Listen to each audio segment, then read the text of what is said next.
the day you launch. Like, have a day 2 strategy, or if you like with Reese, there's 10 episodes, and we had 10, strategies, including what episode does Allison Mack join the series? 7. So in episode 7, like, we knew Allison Mack was making her debut, and we used that as an opportunity to re-promote it and go out to all the Smallville fans. So don't have like a day 1 strategy and then stop. Like, have a day 1, 2, 3, 4, 5, 6, and think about it that way, because every time, and I don't know how you post the Guild, but we struggle with, like, should we just put all the episodes up at once? Should we put them up one a day, once a week, because that all gives you an opportunity to re-promote. So I don't know how you do it. The Guild went up once a month because that's all we could afford. And after episode 2, viewers paid for it. So we would kind of accumulate enough money with $5 and $10 donations, and we'd shoot again, and we'd post an episode. And nobody would do that nowadays. But in fact, I think that's kind of pivotal to how we spread our word. Because we sustained our audience through personality and through updating people and interacting with them between episodes.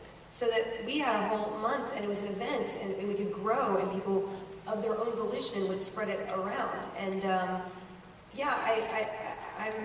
but of course then you look at Dr. Horrible, and Dr. Horrible released 3 episodes, bam, bam, bam, with a 30-second trailer and no website and anything.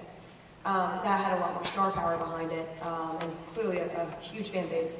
But I think it really depends, and it's something that you can't, I think, say this is a universal rule for this show. It worked for the Guild one way, it worked for Dr. Horrible, it worked for Reese one way. I think it's just kind of making some decisions and juggling it all in your mind, and just realizing there's no length requirement and there's no release schedule for online, and experimenting with it. And one thing will not work for one show that will work great for another. And I think it's back to, hey, what kind of audience is going to watch this? Who are these kind of people? Do they need the breathing room? Is it going to spread among a lot of blogs if we give it time because they're gamers and they're distracted? Or is it an excited fan base that just wants to watch everything back to back? And will it stall between and they'll forget about it? So yeah, I think it's to be invented, and that's what's exciting about this space. I would just say that, off of your point, Craig, that day 1 strategy, episode 1 strategy, episode 10 strategy, episode infinity strategy. Don't just abandon your audience because, hey, you're done. Especially for something in sci-fi and fantasy, you've created hopefully a personal connection with your audience. They've immersed themselves in your world. Don't abandon them because you've gotten what you want out of them. I think that's the disloyalty, and that's where a lot of marketing and gurus go wrong. It's very almost exploitative, and kind of putting a more personal spin on that, and knowing that, hey, these forums have to be upkept. If you're making me be a fan of your page, 2 weeks after your last episode, don't just let it spam and go on your. That happens a lot, and yes, it's a lot of work. It is a lot of work, and that's why we have somebody now, Brian Kamioka, who's our social community person, to make sure that doesn't happen because Kim and I are so busy producing. So that's what I would just say. Before we go to questions, what is the top tip that you would give content creators if they're launching a new series? What kind, either something to avoid or something to do? Let's start with you, Chris. Holy cow! Wow, top tip. I guess this isn't so much a top tip as much as this is a beware. Is that this takes a lot of time, energy, and work. And Felicia, I can only imagine what it was like when you and Kim were first launching the Guild. But I keep telling people, they'll ask me, how's post-production going, or how's editing going, how's all that going? I go, it's going really well, but that's half of it.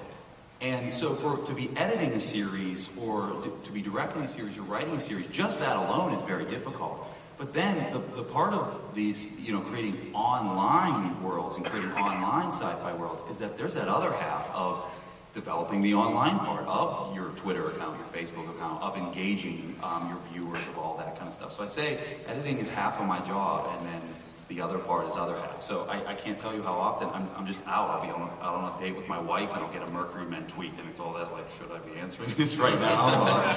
But you're constantly in this world. So it is a lot of time, it is a lot of passion, but if you love it, you'll do it. You'll stick with all that stuff. Yeah, new media can be a killer for relationships because you're always on it nonstop, and you have to be. You can't just be like, well, they'll wait till I get home. It's like, no, if there's conversations going on, you need to be a part of it. And I think what what's worked really well for us, and it was always our mandate, was that for web content, don't ever let, it's a web series, be the barometer for how you gauge what kind of quality you can produce. I think you should always strive for the utmost quality in everything, good sound, good production design, good camera work, good acting, and just everything you should try to be top bar, because there's no reason not to push yourself that far. Right?